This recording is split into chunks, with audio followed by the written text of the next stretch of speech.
बिस्मिल्लाहिर्रहमानिर्रहीम। अस्सलाम वालेकुम। मैं हूं अली असगर और आप देख रहे हैं मेरा यूट्यूब चैनल। अल्लामा साद हुसैन रिजवी का आर्मी चीफ को पैगाम। इस वीडियो में हम इसी के मुतालिक बात करेंगे। नाज़रीन करम, जिस तरह सिंध में तहरीक लब्बैक के पाकिस्तान बचाओ मार्च का वेलकम किया गया और जिस तरह सिंध की अवाम ने अल्लामा साद हुसैन रिजवी का साथ दिया है, तो उसके बाद पीपल्स पार्टी और बिलावल भुट्टो के लिए खतरे की घंटी बज गई है और उनको मालूम हो गया है कि आने वाले इंतखाबात में तहरीक लब्बैक पाकिस्तान सिंध में भी एक बड़ा सरप्राइज़ दे सकती है।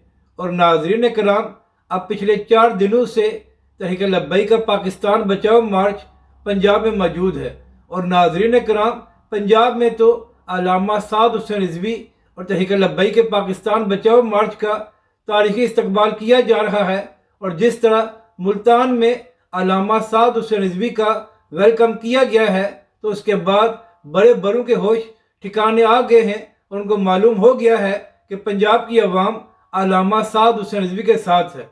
अब नाजरीन कराम, यहाँ पर अहम बात यह है कि अभी बहुत बड़े बड़े काफिले भी इस पाकिस्तान बचाओ मार्च में शामिल होने हैं। तो इसलिए लोग ये बात कर रहे हैं कि जब तहरीक लब्बैक का यह पाकिस्तान बचाओ मार्च लाहौर में दाखिल होगा, तो उसके बाद हुकूमत की काम पे टांग जाएंगी। अब बात करते हैं जो अल्लामा साद हुसैन रिजवी ने आर्मी चीफ को पैगाम दिया है।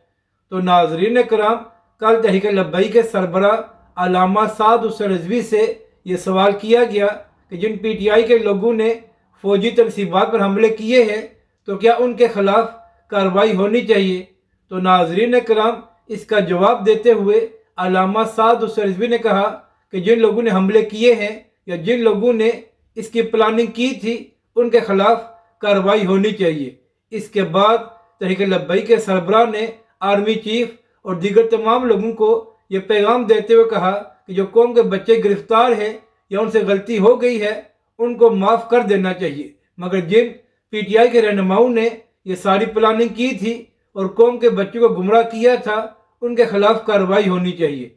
यानी कि नाजरीन कराम, अल्लामा साद हुसैन रिजवी ने कहा कि जो कौम के बच्चे गिरफ्तार हैं या उनसे गलती हो गई है और उन्होंने तोड़ फोड़ की थी, उनको माफ़ कर देना चाहिए ताकि उनके कैरियर ख़राब ना हो। मगर जिन PTI के रहनुमाओं ने ये सारी प्लानिंग की थी और कौम के बच्चों को इस तरफ लगाया था, उनके खिलाफ कार्रवाई होनी चाहिए, क्योंकि असल मुजरम वो हैं। नाजरीन कराम, अल्लामा साद हुसैन रिजवी ने कहा कि मेरे साथ इस वक्त अवाम की बहुत बड़ी तादाद मौजूद है, तो मैं इनको जिस तरफ भी इशारा करूंगा ये उसी तरफ चल पड़ेंगे। तो अगर इसके बाद कुछ गलत होगा तो इसकी जिम्मेदार अवाम नहीं बल्कि हम लोग होंगे जो इनको लीड कर रहे हैं। तो इसी तरह हमारी अपील यही है कि कौम को बच्चों को रिहा किया जाए। यानी कि नाजरीन कराम, अल्लामा साद हुसैन रिजवी ने PTI के कारकुनों के लिए आवाज़ उठाई और कहा कि अगर उनसे गलती हो गई है तो उनको माफ़ किया जाए। जबकि दूसरी जानब PTI के अपने लोग ये बात कर रहे हैं कि जिन लोगों ने हमले किए हैं उनके खिलाफ कार्रवाई होनी चाहिए। यानी कि नाजरीन कराम, पहले PTI के रहनुमाओं ने पाकिस्तान के बच्चों को गुमराह किया, जब उनसे गलती हो गई है तो अब उनको आगे करके अपनी जानें बचा रहे हैं। जबकि दूसरी जानब आज भी अल्लामा साद हुसैन रिजवी कौम के बच्चों की बात कर रहे हैं। तो इससे आप खुद ये फैसला कर लें कि हकीकत में पाकिस्तान का हकीकी लीडर कौन है।